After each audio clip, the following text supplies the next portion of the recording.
Hello guys, আসসালামু আলাইকুম। আমি সালমান আহমেদ শান্ত আবার চলে আসলাম দ্বিতীয় ব্লগ নিয়ে। আজকে ফ্রেন্ড সার্কেল সবাই ফ্রি থাকার কারণে বললো চল মাছ ধরে আসি।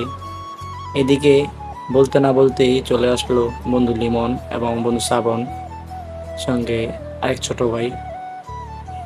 দীর্ঘক্ষণ অপেক্ষা করার শেষে একত্র হলাম, তাই আমরা অনেক সদস্য বেড়ে গেলাম। সদস্য বেড়ে যাওয়ার কারণে আবার লিমনকে পাঠাই ছিপ সংগ্রহ করার জন্য, কারণ আমরা মানুষ ছিলাম প্রায় ৬-৭ জনের মতো, আর ছিপের সংখ্যা ছিল মাত্র ৩টি। এই জন্য আবার ওরা চলে গেল ছিপ সংগ্রহের জন্য। আমরা এদিকে ৩-৪ জন একসাথে আড্ডা দিতেছি এবং বিভিন্ন জিনিস নিয়ে মজা করতেছি।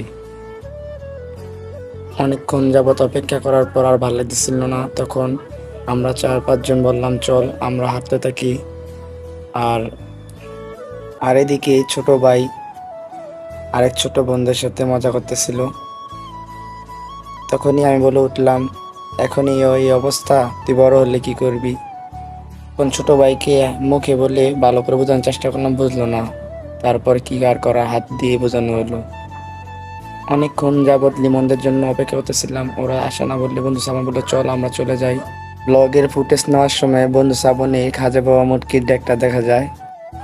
এখানে হাঁটতেছে আর বন্ধুরা চাওয়া মারতেছে এক একজনে কয়েক কেজি করে মাছ ধরবো। আমিও চুপ করে শুনি আর মনে মনে ভাবি ওস্তাদের মাই শেষ রাতে, তারপর কথা হবে।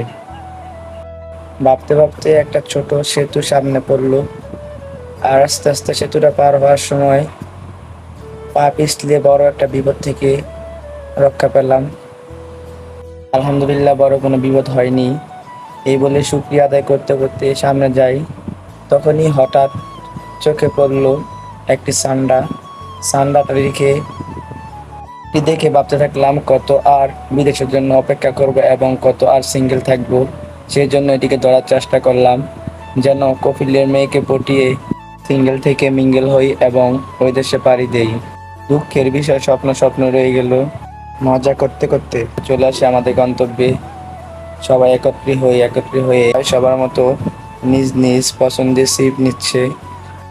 আমার এক বন্ধু উচ্চ লেভেলে চাওয়া মারতেছে, একজন বলতেছে 5টা ধরবে, একজন বলতেছে 10টা ধরবে। আমিও চুপ করে দাঁড়িয়ে দাঁড়িয়ে ভাবতেছি আমি আগে ধরি, তারপর বলবো উস্তাদের মায়ের শেষ রাতে। বলতে না বলতেই ছোট একটা পাঙ্কাশ মাছের বাচ্চা বসিতে উঠলো। একটু পরই সব বন্ধু চুপ হয়ে গেল, চাপা মারা বন্ধ হয়ে গেল। আবার কিছুক্ষণ পরই আরেকটি বড় মাছ উঠলো। কিছু করার নেই, এটা নাকি আরো বড় হবে, সেই জন্য আবার ছেড়ে দেওয়া হলো। আবার সকল